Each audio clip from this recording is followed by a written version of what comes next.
할렐루야.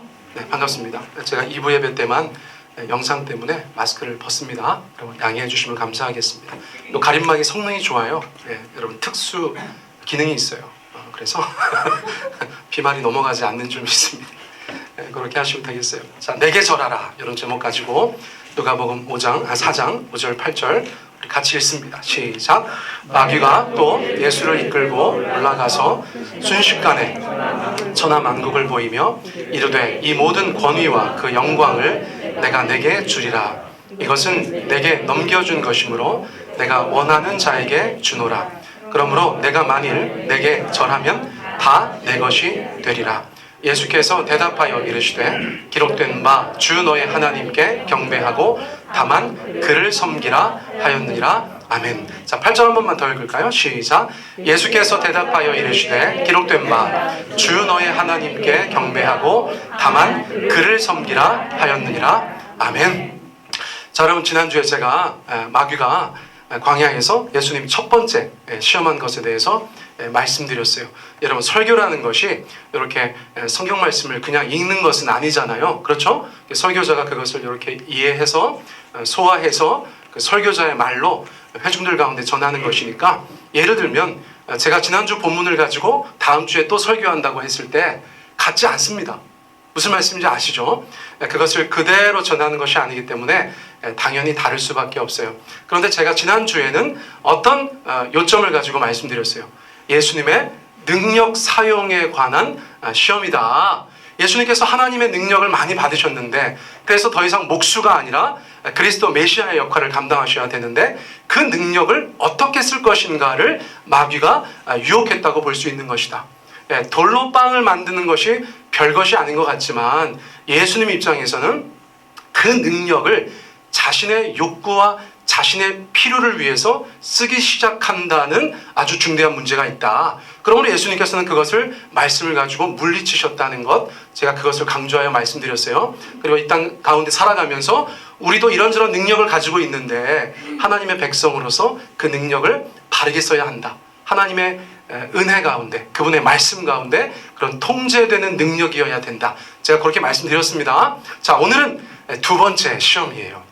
마귀가 두 번째로 유혹하는데 이번엔 완전히 달라요. 스펙타클하다고 말씀드릴 수 있어요. 규모가 굉장히 커졌어요. 다시 한번 읽어봅니다. 시작. 마귀가 또 예수를 이끌고 올라가서 순식간에 천하만국을 보이며 이르되 이 모든 권위와 그 영광을 내가 내게 주리라. 이것은 내게 넘겨준 것이므로 내가 원하는 자에게 주노라. 자, 이번에는 그냥 돌 가지고 빵 만들어 먹어 이것이 아니고요. 마귀가 가지고 있는 어떤 것을 예수님께 넘겨주겠다고 유혹하는데 규모가 상당합니다. 자, 성경 말씀에 보면 천하만국을 주겠다 이렇게 말했다는 것이에요. All nations를 주겠다 이렇게 말했다는 것인데, 여러분 천하만국의 다른 이름은 온 세상입니다. 지금도 천하만국이 결국은 온 세상이죠. 그래서 마귀가 예수님께 지금 딜하는 것은 무엇이냐면 온 세상을 주겠다고 했다는 것이에요. 그런데 그 온 세상의 권위와 영광, 정확하게 뭘 말하는지는 모르겠어요, 저는. 그러나 여러분, 분명한 것은 무엇입니까? 엄청난 것이고 대단한 것이고 인류 역사상 수많은 사람들이 그토록 갖고 싶어서 간절히 사모했던 어떤 것이라는 것은 분명하다는 것이에요. 그런데 지금 그것을 마귀가 예수님께 주려고 한다는 것이죠. 그런데 우리가 궁금한 것은 있어요. 마귀는 그것을 실제로 가지고 있는가? 마귀는 그것을 예수님께 줄 수 있는 존재였는가 하는 것이죠. 자, 4장 6절 말씀 다시 한번 확인해 봅니다. 시작. 이것은 내게 넘겨준 것이므로 내가 원하는 자에게 주노라. 이 말이 굉장히 의미심장한 것이에요. 이것은 내게 넘겨준 것이다. 누가요? 모르겠어요. 여러분, 그런데 이 책을 보니까 소상하게 나와 있어요. 오래된 얘기지만 어쨌거나 한국 교회에서 배출한 신학자 중에 미국에 가서 이름을 날리신 분, 그 최초의 교수가 김세훈 교수님이라고 많이 알려져 있죠. 이분께서 의미 있는 그런 책을 몇 권 쓰셨는데 그 중에 하나가 굉장히 컴팩트한 책입니다만 복음이란 무엇인가 라는 책이 있어요. 그러니까 이 책에 보면 성경 창세기를 통해서 복음의 시작이 어떻게 되었는가 이것을 잘 말씀해 주고 있는데, 여러분 제가 오늘은 이 책의 내용을 소개하는 시간은 아니잖아요. 그러니까 요점만 말씀드릴 거예요. 무엇인가? 마귀는 왜 그것이 자기에게 넘겨진 것이라고 주장하는가? 여러분, 하나님께서 세상을 지으시고 하나님이 마땅히 왕이시지만 이 땅 가운데 부왕 같은 존재를 세우셨어요. 하나님이 직접 통치하지 않으시고 어떤 존재를 세우셔서 이 땅을 다스려라 그렇게 말씀하셨어요. 자, 문제 나갑니다. 그 존재가 누굽니까? 아담이죠. 마스크 쓰셔가지고 누가 대답하셨나 잘 모르겠어요. 어쨌거나 복 받으시기 바랍니다. 여러분, 주사님의 자, 하나님이 아담에게 주셨다는 거예요. 어떻게 알 수 있어요? 아담한테 말씀하셨죠. 생육하고 번성해서 땅에 충만하고 네가 이 땅을 다스려, 그렇게 말씀하셨다는 거예요. 그런데 그 아담이 누구한테 뺏겼다는 거예요. 일종의 영적 사기를 당한 것이죠. 그때도 유혹에 넘어간 거예요, 여러분. 그래서 이것은 일종의 인감도장 뺏긴 것 같은 상황이 되었다는 것입니다. 합법적으로 아담이 몰라서 속아서 넘겨주었지만 이 땅의 통치권이 정당한 통치자였던 사람에게서 마귀에게 넘어갔다는 것이 기독교 세계관에서 굉장히 중요한 시작이에요. 그때 죄가 들어와서 그런 일들이 있었다는 것이죠. 자, 그래서 요한복음 12장 31절 말씀 같이 읽어보세요. 시작. 이제 이 세상에 대한 심판이 이르렀으니 이 세상의 임금이 쫓겨나리라. 예수님 하신 말씀입니다. 하나님의 나라가 이 땅 가운데 시작됐다고 말씀드렸어요.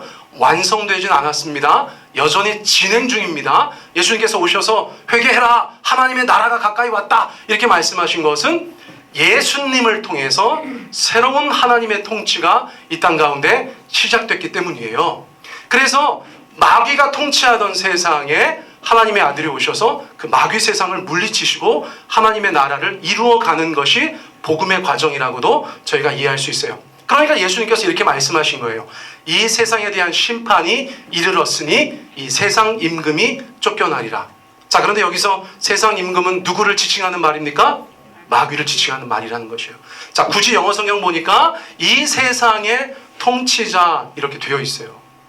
이것을 누가 인정하신 거라고요? 예수님께서 인정하신 것이다. 자, 우리가 언뜻 그것에 대해서 본 것이 아니기 때문에, 믿음의 영역이기 때문에 손에 잡힐 듯이 확신할 수는 없지만, 성경은 그런 것을 말하고 있구나, 저희가 그렇게 이해하고 믿어야 되는 줄 압니다. 자, 그러므로 마귀가 이건 내게 넘겨진 거야, 지금 내 거야, 내가 통치하는 세상인데 예수 네가 원하면 이거 내가 너한테 넘겨줄게, 이렇게 유혹했다는 것이에요. 자, 그런데 굉장히 흥미로운 사실이 하나 있죠. 예수님하고 마귀가 온 천하에 대해서 공통의 관심을 가지고 있다는 거예요. 자, 마귀는 어떤 면에서 세상에 관심이 있습니까? 다스리고 있는 자로서 세상에 관심을 가지고 있어요. 예수님은 어떤 측면에서 관심을 가지고 계십니까? 빼앗아서 하나님께 돌려야 된다는 측면에서 온 세상에 관심을 가지고 계신 거예요. 여러분, 예수님도 세상을 얻으셔야 되고 마귀도 세상을 지켜야 되는 거예요. 그런데 가지고 있는 마귀가 예수님한테 그냥 넘겨줄게 이렇게 얘기했으니까 예수님은 엄청난 수고를 더시는 거예요. 그냥 낼름 받으면 여러분, 예수님께서 앞으로 십자가 지시는 것도 안 하셔도 되고, 죽으시는 것도 안 하셔도 되고, 부활 같은 거 안 하셔도 되고, 교회가 2000년 내내 복음을 증거하는 거 이런 것도 안 해도 된다는 거예요. 여러분, 엄청나게 간단하지 않습니까? 그냥 받으면 되지 않겠습니까? 받으실 분은 없을 것 같아요. 자, 그런데 보세요. 예수님의 방법은 뭐라는 거예요? 예수님께서 이제 앞으로 마귀의 유혹을 이기신다면 어떤 형태로 하나님의 나라를 확장해서 세계 만국을 하나님 앞에 돌리겠냐는 거예요. 성경은 이렇게 말씀하고 있어요. 고린도전서 1장 18절 우리 같이 한번 읽습니다. 시작. 십자가의 도가 멸망하는 자들에게는 미련한 것이요. 자, 고린도전서 1장 21절 시작. 하나님께서 전도에 미련한 것으로 믿는 자들을 구원하시기를 기뻐하셨도다. 자, 예수님은 어떻게 세상 모든 나라와 세상 모든 영혼을 하나님 앞에 돌려요? 첫째, 가장 중요한 것은 십자가의 도를 통해서입니다. 예수님은 어떤 형태든지 십자가를 지고 인류의 죄를 그렇게 다 감당하기를 원하셨다는 거예요. 그런데 세상 사람들이 볼 때 십자가의 도는 너무나 스마트해 보여요? 아니면 너무나 어리석어 보여요? 여러분, 미련해 보인다는 것이에요. 아니, 하나님의 아들 정도 되면 사람들을 구원할 방법이 달리 있을 텐데 그렇게 미련해 보이는 십자가를 통해서 사람들을 구원한다고? 여러분, 우리 예수님은 그런 분이시라는 거예요. 자, 또 전도의 미련한 것을 통해서 사람들을 구원하기 원하셨다는 거예요. 마귀처럼 막 그냥 아주 그냥 간단하고 아주 그냥 매력적으로 아주 사람의 정서에 딱 맞게 그렇게 하는 것이 아니라 한 사람 한 사람 찾아가셔서 하나님의 복음 전도자들을 통하여서 성령의 역사를 통하여서 그 사람들을 구원해서 하나님 앞에 돌리는 것을 그렇게 선택하셨다는 거예요. 자, 앞서서 마귀가 제시한 것과 예수님께서 선택하신 것 사이에 그 차이를 느껴지세요? 여러분, 엄청난 차이가 있어요. 기본적으로 방법 자체에 엄청난 차이가 있어요. 자, 그런데 어쨌거나 다시 본문으로 돌아오면 여러분, 뭐가 문제입니까? 눈 한 번만 딱 감고 마귀가 그렇게 엄청난 것을 준다니까 예수님께서 받으시면 되잖아요. 예수님도 그것을 얻으셔야 된다잖아요. 그런데 예수님께서는 왜 안 받으십니까? 여러분, 인생을 살다 보면 그냥 받아도 되는 거 있지 않습니까? 여러분들이 저한테 베푸시는 호의, 제가 여러분들 가운데 베푸는 그런 아주 선한 마음으로의 선물 같은 거 여러분 받으셔도 되는 줄 믿습니다.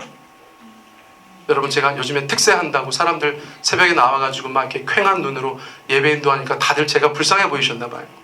여기저기서 만난 과일들이 막 도착하고 있어서 제가 이것은 감사의 말씀을 드립니다. 생전 그런 일 없다가 그래서 앞으로 새벽 예배 계속 해야겠다, 제가 이런 생각을 혼자만 하고 있는데, 여러분, 그런 것은 아무 탈이 없어요. 뇌물도 아니고요. 그것은 문제될 것이 없어요. 그런데 지금 예수님께서 이 천하만국을 도대체 왜 안 받으시는 거예요? 왜 안 받으시는 거예요? 조건의 문제가 있기 때문에 그래요. 조건의 문제가 있습니다. 여러분, 누가복음 4장 7절 말씀 같이 한번 읽습니다. 시작. 네가 만일 내게 절하면 다 내 것이 되리라. 주긴 주는데 그냥 주는 것이 아니라 어떻게 하면 준다는 거예요? 하나님의 아들 예수님께서 마귀에게 절하면 주겠다는 거예요. 자, 절한다는 것은 어떤 의미가 있습니까? 예배하는 것이에요. 경배하는 것입니다. 섬기는 것이에요. 자, 이 조건 때문에 예수님에게도 마귀의 유혹이 이제는 선택이 되었어요. 우리가 이 땅을 살아가면서 그런 형태의 선택의 기로에 많이 섭니다. 여러분, 저나 여러분 모두가 그런 선택의 기로에 서게 되어져 있습니다. 여러분, 그럴 때 우리는 어떤 형태로 그것을 결정하죠? 많은 분들께서 모르시는 바 저의 대학 전공은 경제학입니다. 할렐루야. 전혀 어울리지 않죠? 여러분, 제가 경제학 제 인생에 잊고 있어요. 잘 알지도 못하지만, 그러나 생각나는 몇 가지 중요한 것들은 있어요. 그 중에 하나가 뭡니까? Cost and Benefit, 비용과 이익. 이런 것은 1학년 때 배우기 때문에 기억하고 있는 것 같아요. 왜 밑에 한국말이 누워있는가 모르겠어요. 어제 평소에 늘 하던 걸 했는데 자꾸 글씨가 누워가지고 안 일어나더라. 자, 여러분들 보실 때 이렇게 보시면 됩니다. 자, 코스트는 무슨 뜻이에요? 비용이라는 뜻이고, 베네핏은 무슨 뜻이에요? 이익이라는 뜻이에요. 자, 어떤 사람이 저한테 제가 컵이 필요하다는 것을 알고 컵을 가지고 왔어. 그래서 저한테 얘기하는 거예요. 손님, 이 컵이 5만 원입니다. 그러면 저는 살까요, 안 살까요? 안 사죠. 저는 안 삽니다. 그럼 제가 짠돌인 거 소문 났나 혹시? 새벽 예배 오신 들 똑같아서 걱정하는 분들이 계신 것 같은데, 여러분 걱정하지 마시기 바랍니다. 그냥 제가 원래 그런 사람이에요. 제가 옷에 대한 욕심 같은 게 전혀 없어요. 그런 욕심이 전혀 없으니까 여러분 전혀 부담 가지실 필요 없습니다. 부담을 느끼셨어요? 그런 의도가 아닌데, 어쨌거나 자 보세요. 제가 굉장히 짠돌이에요. 제가 돈 같은 거 잘 안 씁니다. 자 보세요. 저는 이거를 죽었다 깨나도 5만 원에 안 사요. 이게 무슨 영국 어디서 본차이나 엄청난 명품이라고 해도 저는 안 사요. 요거 2,000원이면 저 삽니다. 여러분, 그 순간에 어떤 것들이 제 머릿속에서 작동했어요? 비용과 이익이 자동적으로 계산된 것이에요. 내가 2,000원 내고 요거 사는 거, 좋아, 적당해. 5만 원? 아이, 죽었다 깨나도 안 사지. 여러분, 그렇게 했다는 것입니다. 예수님은 지금 그런 형태로 그 유혹 앞에서 내가 이것을 받아들였을 때 무엇을 얻을 수 있고 무엇을 잃는가를 생각하시는 거예요. 예수님도 그것을 생각하신 거예요. 그래서 어떤 이유 때문인지 몰라도 거절하셨어요. 자, 거절하신 거 확인해 볼까요? 누가복음 4장 8절입니다. 시작. 예수께서 대답하여 이르시되 기록된 바 주 너의 하나님께 경배하고 다만 그를 섬기라 하였느니라. 자, 마귀의 유혹의 핵심은 뭐냐면 나를 섬기라는 거예요. 나를 섬기면 좋은 일이 있다는 거예요. 좋은 일도 엄청나게 좋은 일이야. 보통 큰 걸 주겠다는 것이 아니잖아요. 온 천하 만국을 주겠다. 온 세상을 주겠다. 그렇게 얘기했다는 것이죠. 그것이 베네핏이에요. 이익입니다. 근데 예수님께서 지불하셔야 될 것은 뭐예요? 하나님의 아들로서 마귀를 섬겨야 되는 거예요. 마귀에게 경배해야 되는 거예요. 표면적으로 그 앞에 절해야 되는 거예요. 예수님은 그런 거래는 안 하신다는 거예요. 왜요? 여러분, 예수님의 마음속에는 천하 만국보다 하나님만 섬기는 것이 더 귀한 가치이기 때문에 그렇습니다. 여러분, 이거 굉장히 중요합니다. 우리가 이 땅을 살아가면서 온갖 일들 속에서 우리는 그런 선택의 기로에 선다니까요. 그때 우리 속에 어떤 가치관이 작동하느냐에 따라서 우리는 그것을 받아들이기도 하고 받아들이지 않기도 한다는 것이에요. 더군다나 우리가 성도잖아요. 할렐루야. 우리가 하나님의 아들, 딸이라고 얘기하잖아요. 그러므로 이 땅 가운데 살아가면서 세상 사람들하고 똑같은 가치관이 작동해서는 안 되는 줄 압니다. 세상 사람들은 하나님 경배하는 거 괜찮아요. 마귀에게 절하는 거 괜찮다니까요. 그래서 그 앞에 절하고 세상 온 만국 천하 다 받을 수 있을지 모르겠어요. 그러나 하나님의 사람들은 그렇게 하지 않아야 된다는 것을 예수님께서 우리 가운데 지금 말씀해 주고 계신다는 거예요. 여러분, 삶의 어떤 선택 속에 계세요? 어떤 유혹 속에 계세요? 여러분, 예수님처럼 그 시험을 이겨내셔야 되는 줄 믿습니다. 그때 가장 중요한 것은 누구를 섬기는가 하는 문제라는 것이에요. 자, 그래서 예수님께서는 그 시험을 통과하시고 나중에 어떤 메시아가 되셨어요? 자, 마태복음 7장 한번 읽어볼까요? 시작. 좁은 문으로 그리로 들어가는 자가 많고. 여러분, 예수님이 선택하신 길은 정말 좁은 길이죠. 미련해 보이는 길이라니까요. 십자가를 그렇게 기어이 지셨어야 했어요. 사람들이 그렇게 다니면서 전도해서 하나님의 나라를 확장시켜야 됐어요. 그냥 편하게 하면 되잖아요. 쉽게 하면 되잖아요. 마귀한테 절하고 세상 나라 다 받으면 되잖아요. 근데 우리 예수님은 그런 분이 아니시라는 거예요. 그리고 나중에 제자들에게 말씀하십니다. 좁은 문으로 들어가라. 멸망으로 인도하는 문은 크고 그 길이 넓어 좋아 보인다는 뜻도 있어요. 그리로 들어가는 자가 많다. 그러나 너희는 좁은 길로 들어가라. 그 좁은 길, 그 유혹을 이기고 걸어가는 그 좁은 길에 하나님의 나라가 기다리고 있다. 여러분, 예수님께서 그의 삶을 통하여서 일관적인 메시지를 그분의 사람들 가운데 주셨다는 것입니다. 자, 예수님이 이기신 그 유혹, 우리의 삶 가운데도 여전히 있는데, 2021년 대한민국 땅에서도 여전히 있는데, 여러분, 우리가 그것들을 어떻게 알 수 있을까요? 가슴 아프지만 좋은 예가 요즘에 저희들 주변에 있어요. 자, 한국주택공사 직원들이 투기를 하셨다는 거예요. 저는 이거 지금 막 가볍게 말씀드리지 않아요. 왜냐하면 어제, 그제 여러분들이 스스로 목숨을 끊고 있어요. 너무나 안타까운 상황이 아닐 수가 없어요.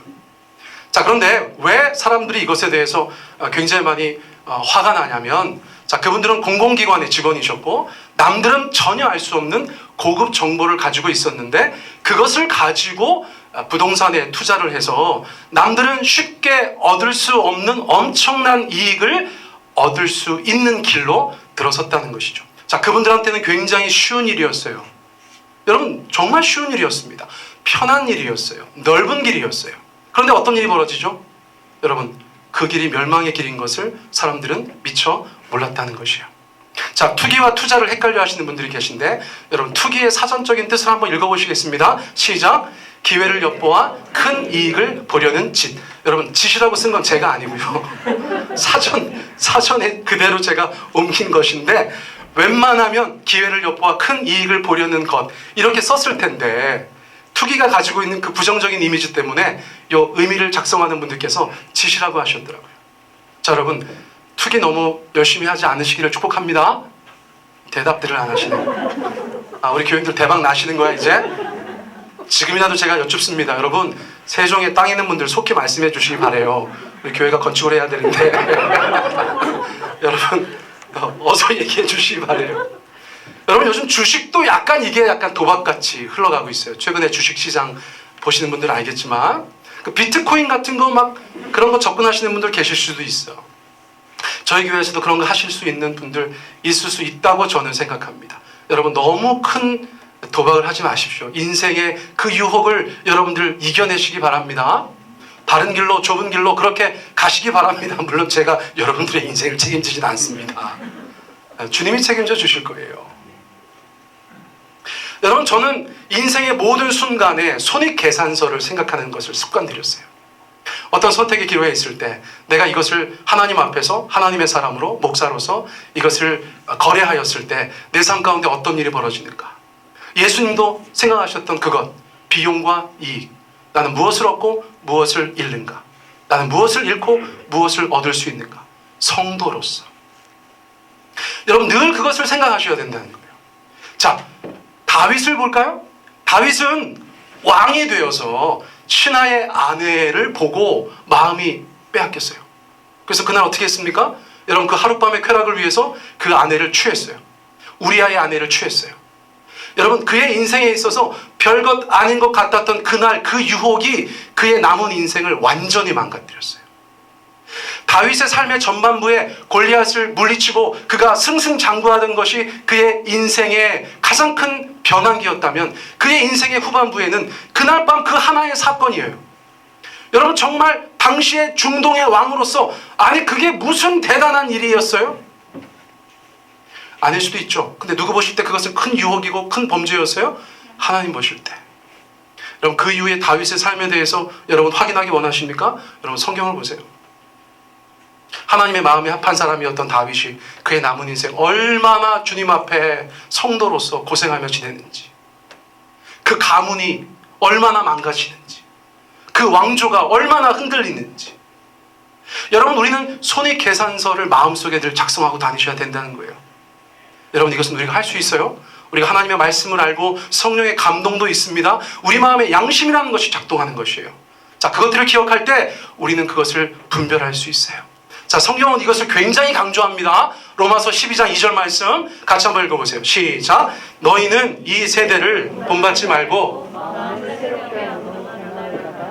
하나님의 선하시고 기뻐하시고 온전하신 뜻이 무엇인지 분별하도록 하라. 자, 중요한 말씀이니까 한번 더 읽을 거예요. 자, 다 같이 시작. 너희는 이 세대를 본받지 말고 마음을 새롭게 함으로 변화를 받아 하나님의 선하시고 기뻐하시고 온전하신 뜻이 무엇인지 분별하도록 하라. 자, 이거 제가 좋은 거 가르쳐 드릴 거예요. 한국말 성경에서는 문장이 하나같이 보이시죠? 이게 의미상 두 개예요. 두 개. 자, 원문 성경에 보면 어디서 한번 잘릴까요? 응? 또 맞추시는 거야, 집사님? 자, 변화를 받으라 해서 한번 끊겨요. 자, 이게 왜 중요한가? 그냥 하나같이 생겼으면 그냥 어영부영 이렇게 넘어가는데 그렇지 않다는 거예요. 인과관계가 있어요. 인과관계가. 자, 보세요. 너희는 이 세대를 본받지 말아라. 너희가 누구예요? 우리 옆집 아저씨 아줌마가 아닙니다. 지금 불자들에게, 유혹자들에게 말하는 게 아니고요. 크리스찬들에게 얘기하는 거예요. 믿는 사람들한테 말하는 거예요. 이 세대를 본받지 말아라. 근데 영어 성경에 보니까 카피하지 말아라 이렇게 돼 있는데 뭘 카피하지 마냐? 세상 사람들의 행동과 관습을 카피하지 말아라 이렇게 되어져 있어요. 근데 여러분들 제가 한국말로 얘기할 때보다 영어로 얘기하시니까 더 잘 알아듣는 것 같은 느낌은 뭐예요? 여러분, 행동과 관습을 자꾸 따라하지 말라는 거예요. 우리는 결이 다른 사람들인데 왜 세상 사람들이 하는 그 세대의 행동과 관습을 우리가 자꾸 카피하려고 하냐는 것을 하나님의 말씀이 우리 가운데 지적하고 계세요. 자, 그런데 그것이 잘 안 돼. 왜요? 우리가 세상 속에 살기 때문에 그래요. 그래서 마음을 새롭게 함으로 변화를 받는 것이 중요하다는 것이에요. 자, 그런데 이것이 어떤 형태로 되어져 있는가? 변화를 받으라 라고 번역할 수 있다는 거예요. 자, 마음을 새롭게 해서 변화를 받아라 라고 주님께서 우리 가운데 말씀해 주세요. 그렇게 변화를 받으면 우리 마음이 세상 사람들과 다른 마음이 되면 어떤 일들이 벌어지는가? 하나님의 선하신 뜻이 분별된다는 거예요. 하나님의 기뻐하시는 뜻이 분별된다는 거예요. 하나님의 온전하신 뜻이 분별된다는 거예요. 자, 되면 되는 거죠. 안 돼서 못하는 건데 되니까 되는 거라는 것이에요. 그래서 가장 중요한 것이 뭡니까? 이 말씀에서 가장 중요한 것은 마음을 새롭게 함으로 변화를 받으라 이것입니다. 마음을 새롭게 함으로 변화를 받으라. 여러분, 이것은 사람의 힘으로 할 수 있는 것은 아닌 것 같아요. 여러분, 은혜를 구하시기 바랍니다. 여러분, 하나님의 말씀에 자기를 쳐서 복종시켜야 되는 줄 믿습니다. 여러분, 성령께서 우리 가운데 그렇게 부담 주실 때 순종하셔야 되고 막아서실 때 거부하셔야 되는 줄 믿습니다. 여러분, 그럴 때 우리가 우리의 여러 가지 마음들이 변화되어져요. 여러분, 인터미션 하는 분들 지금 저희 교회에 20명 가까이 되시는데 영상을 통해서 강의 들으시고 숙제 내시면 저희가 수료할 수 있는 그런 과정이에요. 너무나 재밌어요. 이번 주 강사님이 되게 웃기셔. 나 혼자 교회에서 그거 막 듣다가 되게 빨리 들어요. 여러분, 그거 하나하나 다 듣지 마시고 이거 재생 속도를 조금만 빨리 하시면 금방 들으실 수도 있습니다. 여러분, 제 설교는 정상 속도로 들으시고요. 남의 것들은 다 빨리 들으시기 바랍니다. 네, 시간도 세이브할 수 있고 좋아요. 자, 그런데 정말 웃기셨어. 나중에 제가 교인들한테 한번 보여드리고 싶기도 하고, 그 선교사님 나중에 저희 교회 한번 모시고 싶기도 하고, 너무나 재미있는 강의였어요. 자, 그 중에 하나가 이거였는데 너무나 유익했습니다. 여러분, 지금 저희 교회 나와서 저랑 같이 성경 공부하는 젊은 부부가 있다고 말씀드렸잖아요. 제가 이제 너무 뭐랄까, 교회를 전혀 안 다녔던 분들이니까 제 마음에 너무 사랑스럽고 너무 제가 즐겁게 교제를 하고 있는데, 이제 뭐 별의별 걸 다 물어봐요. 예를 들어서 뭐 헌금을 얼마 해야 돼요? 막 이런 거 물어보고 막 그래서 제가 아니 그런 거 아니라고. 그럼 어떻게 해야 되냐고, 어떻게 해야 되냐고. 자꾸 이 그림에서 보았을 때 어떤 것에 중심을 두고 질문을 하냐면 첫 번째, 행동 양식. 자, 이건 그 성교사님께서 글씨 잘못됐다고 얘기하신 거거든요. 행동 인식이 아니라 행동 양식입니다. 여러분, 저희가 인생을 살아가면서 모든 사람들한테 볼 수 있는 표면적인 것은 뭐냐면 그 사람의 행동 양식이라는 것이에요. 자, 저도 어떤 행동 양식이 있죠. 여러분들도 어떤 행동 양식이 있어요. 자, 부부간에 뭐 예를 들어서 부모와 자식 간에 우리가 그 행동 양식 때문에 얼마나 많이 갈등을 겪습니까? 애들한테 막 너 그거 그 행동 양식을 바꾸란 말이야 막 계속 얘기하고, 부부간에도 그런 행동 양식을 계속 바꾸란 말이야 그렇게 얘기하는데, 여러분, 그것은 그냥 빙산의 일각 같은 거라는 거예요. 사람을 볼 때 빙산의 일각 같은 거라는 거예요. 그 행동 양식을 가지고 오는 것은 무엇이냐? 무엇이라고요? 가치관이라는 거예요. 가치관. 어떤 가치관, 어떤 것에 대해서 이것이 가치가 있다, 이것이 없다, 이것이 옳다, 그르다라고 하는 그 사람의 관념의 총, 그 가치관, 그것 때문에 사람들이 그렇게 행동한다는 거예요. 자, 그런데 그 가치관 더 안에는 무엇이 있대요? 믿음이 있다는 거예요. 신앙이 있다는 거예요. 여러분, 전 세계 어떤 사람도 신앙이 없는 사람이 없다는 거 아세요? 교회 안 다니는데요? 절에 안 다니는데요? 여러분, 그래도 신앙이 있어요. 어떤 형태든지 믿음의 체계를 가지고 있어요. 자, 그 신앙이 가치관에 영향을 준다는 거예요. 자, 그런데 그 믿음보다 더 본질적으로 우리의 모든 것을 결정하는 것이 뭐라고요? 세계관이라는 거예요. 세계관. 이 세상은 어떻게 되어가는가. 예를 들어서 우리한테는 무엇이 세계관이냐면 기독교가 세계관이에요. 기독교 세계관이 우리의 세계관이에요. 아까 제가 말씀드린 것처럼 하나님이 계시다, 대적자인 마귀가 있다, 영적인 전쟁이 있고 하나님의 나라가 진행되고 있다, 우리가 그 용사다, 기타 등등 이런 것들이 세계관을 형성한다는 거예요. 자, 그러니까 출발은 어디서 시작하는 거라는 거예요? 세계관에서 시작되는 거예요. 세계관이 우리의 믿음을 가지고 오고 그 믿음이 가치관을 형성해서 그 가치관이 행동으로 나타나기 때문에 많은 사람들이 그렇게 원하고 알고 싶고 때로는 고치고 싶어하는 그 행동 양식은 그것만 건드려서는 절대 변화되지 않는다는 교훈을 얻게 되는 거예요. 여러분, 우리는 왜 그렇게 행동하고 있습니까? 우리의 가치관 때문이에요. 우리는 왜 그런 가치관을 가졌습니까? 우리의 믿음 때문이에요. 우리는 왜 그런 믿음을 가졌습니까? 우리가 성경적 세계관을 가지고 있기 때문이라는 거예요. 자, 그래서 시작은 어디서 해야 돼요? 여러분들 신앙을, 여러분들 교회 생활을 행동 양식부터 고쳐나가는 것으로 하면 여러분 순서가 뒤바뀌었다는 것입니다. 여러분, 성경적 세계관이 여러분들의 마음속에 완전히 장착되셔야 되는 거예요. 기독교 신앙이 여러분들 안에 자리 잡으셔야 되는 거예요. 그러면 뭐가 바뀌어요? 우리가 생각할 때 가장 현실적으로 중요한 가치관들이 변화되는 거예요. 여러분 그것을 성경은 마음을 새롭게 함으로 변화를 받으라라고 말했는지도 몰라요. 가치관이 다른 사람들끼리 있으면 여러분 딴 세상이야. 딴 세상. 딴 세상입니다. 여러분 제가 가치관 이런 거 갖고 있는데 저와 전혀 다른 가치관 갖고 있는 사람이 여기 있다. 말도 안 통해. 야, 왜? 너 그걸 왜 하냐? 그 사람 나보고 야, 너는 왜 그런 거에 돈을 쓰냐? 너는 왜 그런 거에 돈을 쓰냐? 쓸데없이? 내가 볼 땐 네가 쓸데없는 거야. 여러분 그 가치의 충돌이에요. 가치의 충돌. 자, 이것이 굉장히 중요하다는 것입니다. 사랑하는 성도 여러분. 그러므로 우리는 세계관을 하나님 앞에 받아야 되는 줄 믿습니다. 여러분 우리의 그 믿음을 하나님 앞에 받아야 되는 줄 믿습니다. 그래서 우리의 가치관이 달라져야 돼요. 그러면 우리는 모든 삶의 선택의 기로에서 하나님께서 원하시는 것을 선택할 수 있어요. 모든 유혹의 상황 속에서 하나님께서 기뻐하시는 것을 분별할 수 있어요. 이것은 여러분 수학을 문제를 외워서 풀지 않는 것처럼 우리가 공식을 외우고 모든 문제에 적용하는 것처럼 세계관과 믿음과 가치관이 달라졌을 때 로마서 말씀 맞다나 우리의 마음이 새롭게 변화를 받았을 때 여러분 모든 상황에서 그 힘을 발휘하는 힘이 되는 줄 믿습니다. 여러분 오늘도 우리는 이 땅을 살아가면서 예수님께서 받으셨던 것과 똑같거나 굉장히 유사하거나 변형된 유혹들 속에 노출되어 있는 줄 압니다. 여러분 그때 우리가 어떻게 하셔야겠어요? 우리가 무엇에 절하느냐의 문제라는 것을 기억하셔야 되는 줄 압니다. 우리가 무엇에 절해야 되는 것인가? 그러므로 여러분 성도로서 내가 얻는 것과 잃는 것에 대해서 하나님의 말씀의 기준 삼아서 성령의 감동을 따라서 여러분 잘 선택하시고 그 모든 삶에 끊임없이 몰려오는 마귀의 유혹, 세상의 시험 가운데서 예수님의 이름으로 승리하시는 저와 여러분 되시기를 축복합니다. 아멘. 이 시간 우리 같이 주님 앞에 기도하기를 원해요.